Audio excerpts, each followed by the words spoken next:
The New York Giants are finally giving us what we want. We got Jaxson Dart as the starting quarterback, and now we have a new kicker. We're going to break it down on today's show, but this is why you subscribe to New York Giants Now by Chat Sports. This is video number 3 of the day. We were live on the channel for almost 3 hours earlier today, and I promise you, this train, it is not stopping. We are almost at our goal of 86,000 subscribers.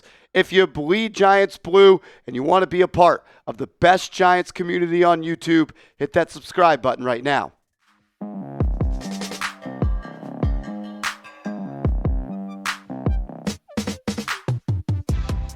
This is New York Giants Now by Chat Sports. I am your host, Marshall Green, and Joe Schoen finally smartened up, and he's moving on from Graham Gano as the kicker for the New York Giants. And he is going out and signing Younghoe Koo, the 31-year-old veteran kicker, to the Giants practice squad. And I'm pumped up. The bar was low, no doubt about it. All I'm asking for out of a kicker is to be healthy and make PATs. And I'm hoping my guy, Younghoe Koo, can get it done. They are signing him to the practice squad after the Atlanta Falcons released Koo on Friday of last week, after they decided they were going to move forward with their new kicker, Parker Romo. Graham Gano has not officially been placed on IR for the New York Giants as he is dealing with that groin injury that he suffered in pregame warmups on Sunday Night Football, but that is the expected move for the Giants. Younghoe Koo has had an up and down career. He was a Pro Bowler in 2020. He was awesome for a couple of different years for the Atlanta Falcons. But over the last couple of years, not really all that much. Some things that do stand out to me, he's at least able to be semi-accurate from 50-plus yards. He's made 16 of 25 50-plus yarders since the 2021 season, and he's 88 of 91 on extra points. You can see the stats on screen. 2024 was not a good year for Younghoe Koo. He also started the year on the Falcons, went 2-3 in their season opener, and then they decided to ultimately move on from him. But in 2023 and 2022, he was solid, making almost 87% of his kicks. The New York Post wrote this: Koo, 31 years old, was a Pro Bowler in 2020, but is coming off a rough 2024 season in which he missed 9 of his 34 field goal attempts. And he went 2 for 3 in the Falcons' Week 1 loss to the Buccaneers more than 2 weeks ago at this point. Look, does this make up for the roster malpractice in the way that Joe Schoen has gone about handling the kicker situation? No. Is Younghoe Koo somebody that I believe is going to be awesome for the Giants? I don't really believe that. He is a local guy, went to high school in New Jersey. Maybe he can tap back into some of that youthfulness. But anything is better than Graham Gano, who at this point is not who Graham Gano once was. He was an awesome kicker for the Giants. When he came over and joined this team, he was money, and he got a major extension because of it. But since then, he's missed a lot of games, and he's missed a lot of kicks. And he's gotten hurt in games 3 times, cost the New York Giants arguably 3 football games. Koo has been very inconsistent. Like, there is no denying that. We're showing you the numbers. I'm telling you what I think. And I could just go off of what he has done. But he's healthy. Hopefully, knock on wood. And hopefully he could be accurate. And hopefully if he needs to be clutch, he could do that. But all I ask is, from 40 yards in, be money, make your PATs, and kick the ball into the end zone or right in front of the 1-yard line and have them return it. He's been inconsistent, but he has showed in his career before that he could get the job done. The Giants not cutting Graham Gano, one, because he's old, hurt, inconsistent, and unreliable, on top of the fact you could have saved $4.4 million when the New York Giants right now are up against the salary cap, is football roster malpractice. The Giants have $1.7 million in cap space. They're going to have to restructure another contract. Imagine if you just cut Graham Gano, like I said, 15 freaking thousand times this summer. You would have saved $4.5 million. You might have beat the Chiefs.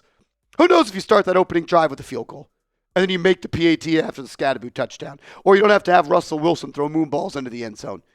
Maybe you still lose, but I think you would have a better chance if you had a kicker that you could have trusted. So, Giants not cutting Graham Gano just continues to fuel my belief that this front office is just not the guys that are going to put trophy number 5 in 1925 Giants Drive. He'll make his debut, I assume, this Sunday against the 3-0 Los Angeles Chargers. The Chargers enter this game as 6.5-point favorites. The total over-under is 44. And if you've been living under a rock or you haven't done anything today, Jaxson Dart has been named the starting quarterback for this football game. We're going to talk about that coming up in a second. But if you want to start the Jaxson Dart era with a win, 1-0, hit that thumbs up icon for me right now. Also, get a win and get your Giants polo on sale. Was $55. Now it's $40. Chatsports.com/NYG polo. Chatsports.com/NYG polo. Want to bring on my guy, producer of the show. Shout out to Andrew Connell. He's crushing it, my man. News of the day. Obviously, Giants signed Younghoe Koo. Biggest story, no doubt about it. But Jaxson Dart starting this Sunday. We've spent a lot of time talking about it. I don't really have much more to say at this point. I'm just excited. And I feel like this season probably not going to end a playoff run unless Jaxson Dart is the best rookie quarterback we've ever seen.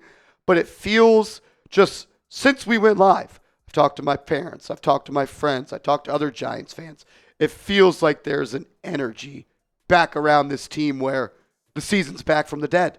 Yeah, absolutely. I think the plain way to put it is, were you looking forward to watching Russell Wilson on Sunday? Probably not. Everyone was dreading it, I think, after what he's put on tape so far over the first 3 weeks. Are you excited to watch Jaxson Dart on Sunday? Absolutely. I think that's the simplest way to break it down for Giants fans across the NFL. I think the players had to be a little more juiced up heading into game week, heading into the game, knowing that, all right, like, we can go to war with this guy. So, what are we can jump out of here in a second.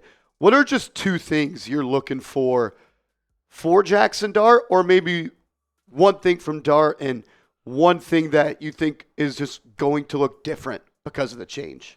I think, one, I'm looking forward to seeing how he bounces back from that first mistake. We talked about it for about 3 hours on our live show today. He is going to make a mistake. He's not going to be perfect in his first start. How do you bounce back from it? Let's say you throw a pick. Are you going to be gun shy next time? Are you not going to want to throw that ball into that window? Or are you not going to want to take that deep shot? So just that mental part of how he's going to react to that first mistake, and then how the offense is going to be different. I think we've talked at length about how Russell Wilson hasn't used the middle of the field, and we've seen Jaxson Dart in the preseason hit guys over the middle of the field for touchdowns. So just kind of using that middle of the field, using the whole field, and then that optionality and being multiple with the run game, maybe getting some read options with Dart, making the defense at least account for his legs. We saw against the Cowboys, Cam Scadaboo had a 20-plus yard run just because the defense was worried about Dart pulling it and running it. So looking for some good changes, hopefully, in the offense, the play calling, opening things up a little bit, and seeing if we can get explosive. 2 things I'm going to be hyper-focused on is third downs and in the red zone. The New York Giants are the 31st ranked third down offense right now.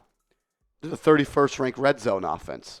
Russell Wilson on third downs this year, 15 of 31, 193 yards, 0 touchdowns, 1 interception, a 54.9 QB rating, and just 9 first downs.